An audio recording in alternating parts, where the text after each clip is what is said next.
Welcome to the Nonfiction Insights channel. Today we are diving deep into the world of habits. How they form, how they change, all that good stuff. And we'll be looking at it all through the lens of The Power of Habit. That's right, by Charles Duhigg. Yep, Charles Duhigg. A lot of you have suggested this one, and for good reason. It really digs into the science behind why we do what we do, on autopilot. It's fascinating stuff, really. Right. So our mission today is to break down the key ideas from the book, see how they play out in real life, and maybe even offer a little critical perspective, too. All using the Feynman technique, of course. Makes it easier to understand and remember. Exactly. So first things first. The book starts off with this really basic but powerful concept, the habit loop. Right, the foundation of it all. Yeah, it's like this three-part cycle that's at the heart of every habit we have, no matter how big or small. Duhigg breaks it down really well. He does. So think of it this way. The first part is the cue. It's like the trigger, the thing that sets the whole habit in motion. Like a starting pistol. Yeah, exactly. And these cues, they can be anything, like a time of day. Like waking up. Right. Or a specific place, something you see, how you're feeling, even another person. The possibilities are endless. They really are. And the book gives all these relatable examples, like think about your morning routine. What's the very first thing you do? Yeah, what gets you out of bed? Yeah, is it grabbing your phone, brushing your teeth, making coffee? I always go for the coffee first. Me too. But whatever it is, that very first action is usually triggered by some kind of cue. And that's a huge takeaway right there. Every habit, even the ones you don't even think about, has a trigger. It makes you wonder just how much control we really have, doesn't it? It does. But the point is, if you can identify your triggers, you can start to take control. And that's a pretty empowering thought. Absolutely. All right, so moving on to the second part of the loop, the routine. This is the actual behavior, the thing you do once that cue goes off. The action itself. Exactly. And this can be physical, like going for a run or eating a donut. Or mental, like planning your day or rehearsing a presentation in your head. Yeah, good one. Or even emotional, like calling a friend when you're feeling stressed. All different kinds of routines. Yeah, and the book uses this really interesting story about a woman named Lisa to show how this all works. Oh, yeah, at the beginning of the book. Yeah, and she goes through this big life change, a divorce. And a trip to Egypt. Right, the trip to Egypt. She ends up trekking through the desert. Quite the adventure. It was. But the point is, her divorce and the trip weren't the direct cause of all the positive changes she made in her life. It was actually something much simpler.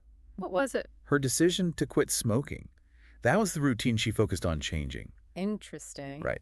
And by changing that one routine, it set off this whole chain reaction. Like dominoes. Exactly. She started jogging as a way to cope with the cravings.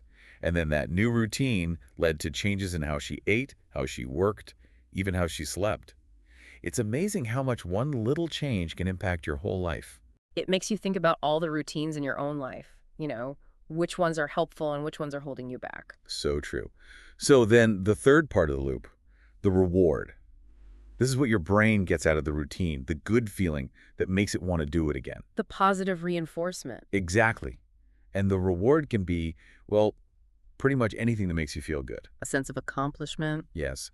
Stress relief, a sugar rush, feeling connected to others, anything. The possibilities are endless, just like the cues. Yeah, and in Lisa's story, the initial reward of quitting smoking was probably the feeling of achieving her goal, proving to herself that she can do it. But then the jogging, that probably brought new rewards, like feeling more energized and less stressed. It makes sense. Right. And those new rewards then reinforced the new routine. They made it stick. And here's where it gets even more interesting. Neuroscience shows us that this isn't just happening in our minds. It's a physical process happening in the brain. Yeah, the brain is changing as the habit forms. Exactly. So as Lisa's habits changed, her actual neural pathways changed too. New pathways are forming. Yes. And the new urges, like the urge to go for a run, they started to override the old urges, like the urge to smoke. Pretty cool, right? That's pretty amazing. Yeah. So let's take a step back and try to simplify this even further using the Feynman technique. You've got the cue, the routine, and the reward.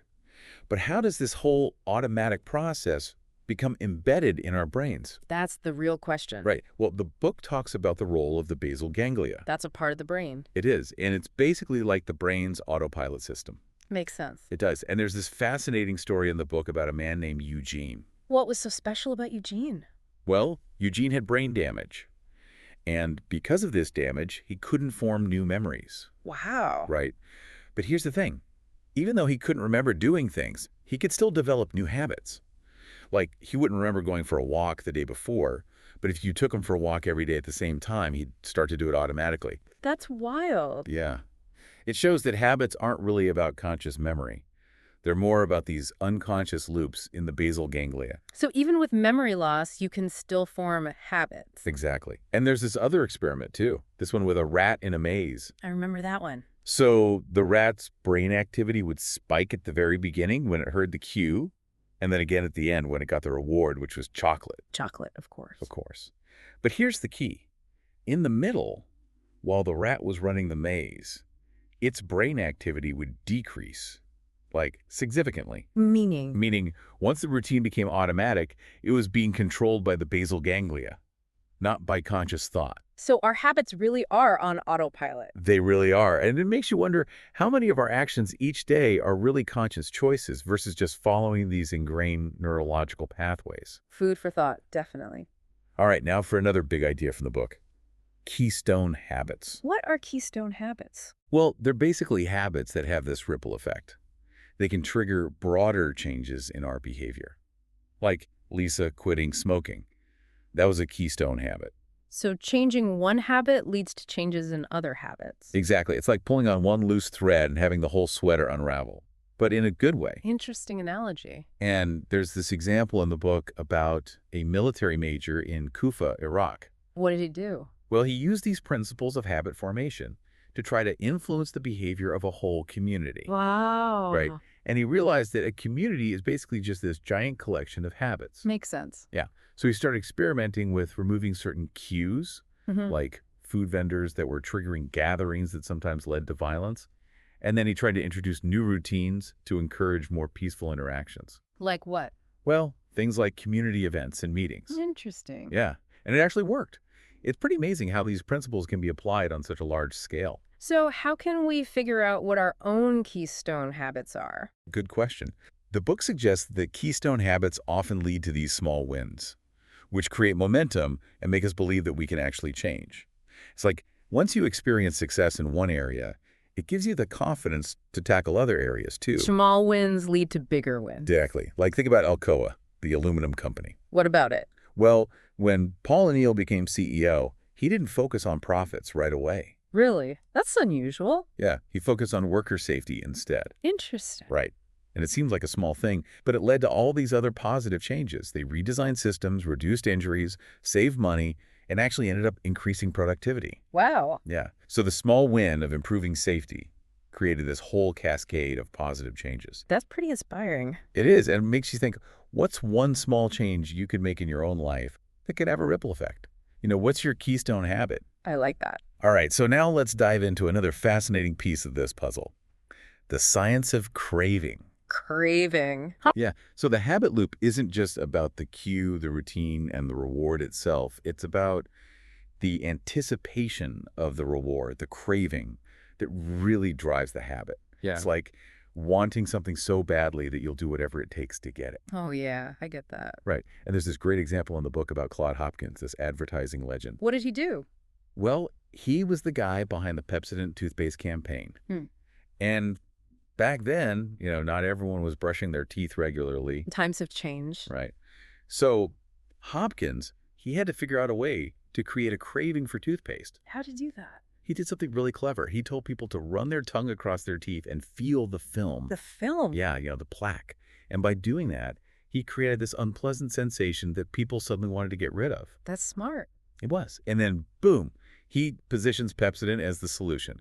You brush your teeth, the film is gone, and you get that fresh, clean feeling. So he created a problem and then offered the solution. Exactly. And it worked like a charm. Sales went through the roof. Wow. And the whole Febreze thing, that's another great example of this. Febreze, the odor eliminator. Yeah. So initially they marketed it as this way to get rid of bad smells, right? Seems logical. It does. But it totally flopped. Why? Because people didn't have a strong cue or craving associated with getting rid of odors they might not even notice. People get used to their own smells. Yeah, they do. Oh. So they repositioned Febreze. They created a new cue, a clean room. And the reward. That burst of freshness, that feeling you get when you just clean. The reward for cleaning. Exactly. And suddenly people were craving that feeling. They wanted to use Febreze even if their house didn't smell bad. That's clever marketing. It is. And there's all this research to back this up too. Like Wolfram Schultz did these experiments with monkeys. And he found that anticipating a reward actually affects dopamine levels in the brain. Dopamine, that's the feel-good chemical. Exactly. So when a monkey expected to get juice after seeing a certain shape, its brain activity would spike before it even got the juice, just from seeing the shape. So the anticipation is key. It is. So how can we use this to our advantage? How can we cultivate cravings for good habits? That's the million-dollar question. Right. Well, the book suggests that we can choose a cue and a reward and then really focus on anticipating that reward. Like, let's say you want to start exercising. Great example. So your cue could be putting your workout clothes out the night before. Makes it easier to get started. Exactly. And your reward could be a delicious smoothie or a relaxing bath afterward, whatever makes you feel good. But the key is to really think about that reward, to savor it in your mind, to create that anticipation. It's like tricking your brain into wanting the good stuff. Exactly. Now, let's talk about changing habits. And the Yeah. book has this golden rule of habit change. What is it? It's this idea that you can't really extinguish a bad habit, you can only change it. Interesting. So you don't try to get rid of it completely. No. Instead, you keep the same cue and the same reward, but you insert a new routine. Ah, I see. So it's not about fighting your old habits, Yeah. it's about redirecting them. That's much more manageable. It is. And there are all these examples in the book of how this works. Like Tony Dungy, the football coach, used this with the Tampa Bay Buccaneers. They weren't a very good team, right? They weren't. They had this long history of losing. But instead of trying to erase all those old habits, Dungy focused on giving his players new, specific routines to follow in response to certain cues on the field. So new plays, basically. Yeah. And they practiced these new routines over and over until they became automatic. Did it work? Yeah, they actually went on to win the Super Bowl. Wow, impressive. And Alcoholics Anonymous, AA, they use a similar approach. They don't try to eliminate the craving for alcohol directly. Instead, they provide people with a new set of routines to follow when they feel those cravings. Like what? Well, things like going to meetings, sharing their stories, and relying on a higher power. It's about replacing the old, destructive routine with a new, healthier one. That makes a lot of sense. Right. And there's this other example about a woman named Mandy who had a nail-biting habit. Nail biting, that's a tough one to break. It is. But she figured out that her cue was often boredom or stress. Makes sense. Yeah. Yeah. And her reward was the physical stimulation of biting her nails. So she had to replace the biting with something else. Exactly. So she started rubbing her fingertips or playing with the stress ball instead. So the key is to identify the cue, the reward, and then find a new routine. Exactly. And remember, figuring out the craving, the real reward, is crucial. Like Mandy didn't even realize she was craving physical stimulation until she really thought about it. That's a good point. Now for the final piece of the puzzle. Willpower and belief. Essential ingredients for change. They are. So the book dives into this idea that willpower is actually a limited resource. Like a muscle that can get tired. Exactly. Yeah. But just like a muscle, you can strengthen it with practice. Mm. And there's research that shows that people who exercise willpower in one area of their lives, like sticking to a workout plan, often experience improvements in willpower in other areas too. So it's like a transferable skill. It is. And Starbucks, they actually use this in their training programs. To their employees. Yeah. They teach their employees specific routines for dealing with difficult customers. Oh, yeah. Those can be tough. They can. And they use this method called LATE. Listen, acknowledge, take action, thank, and explain. It gives them a structured routine to follow when things get stressful. Smart. So they're building willpower as a habit. Exactly. Mm. But the book also emphasizes how important belief is when it comes to making lasting changes. Like, you have to believe that change is possible in order for it to happen. Belief is powerful. It is. And there's all this research on alcoholics that shows that the ones who believe in a higher power are more likely to stay sober, especially during difficult times. Interesting. So it's not necessarily the higher power itself, but the belief that helps. Right. And the Montgomery bus boycott, remember that? A pivotal moment in history. It was. And it succeeded not just because of Rosa Parks' bravery, but because of the social habits of the community, the strong bonds, and shared sense of purpose. That made the boycott believable and It's sustainable. the power of collective action. Exactly. So how can we cultivate willpower and belief in our own lives? Well, the book suggests starting small, achieving small wins and building on those successes. Makes sense. And finding supportive communities, people who believe in you and want to see you succeed. That can make all the difference. It's easier to change when you have support. So true. Now let's take a step back and look at the power of habit critically. What are its strengths and weaknesses? A good exercise. It is. So I think one of the book's biggest strengths is how accessible it is. It takes all these complex ideas and makes them easy to understand. And memorable, too. Right. And it uses all these engaging stories and examples to bring the science to life. It's not just a dry textbook. Yeah, the stories really help to illustrate the concepts. They do. And the emphasis on the habit loop, Keystone Habits, the role of craving, and the golden rule gives you all these practical tools to start changing your own behavior. It empowers the reader. Exactly. However, it's important to remember that habit formation and change are complex processes. There are a lot of factors at play. And while the book does touch on the role of social influences, it could have gone deeper into how things like systemic and societal factors shape our habits. Right, like our environment and the systems we live in. Exactly. And while the golden rule is a great framework, it might not apply to every situation. Like trying to change a deeply ingrained addiction is a lot more challenging than trying to stop biting your nails. Definitely requires a different approach. It does. And finally, it's worth noting that some of the research in the book is still ongoing. The science of habit is constantly evolving, We're always learning more. so it's good to keep that in mind. But overall, I think the power of habit is a really valuable resource for anyone who wants to understand how habits work and how to change them. I agree. It's a great starting point. It is. And hopefully, using the Feynman technique today has helped to clarify some of the key ideas and make them more memorable. Breaking it down helps. So here's a final thought to ponder. Now that you understand how habits work, how will you become the architect of your own? You have the power to design the life you want, one habit at a time. Thank you for joining us on the Nonfiction Insights channel. Please subscribe to the Nonfiction Insights channel for more deep dives into the world of knowledge.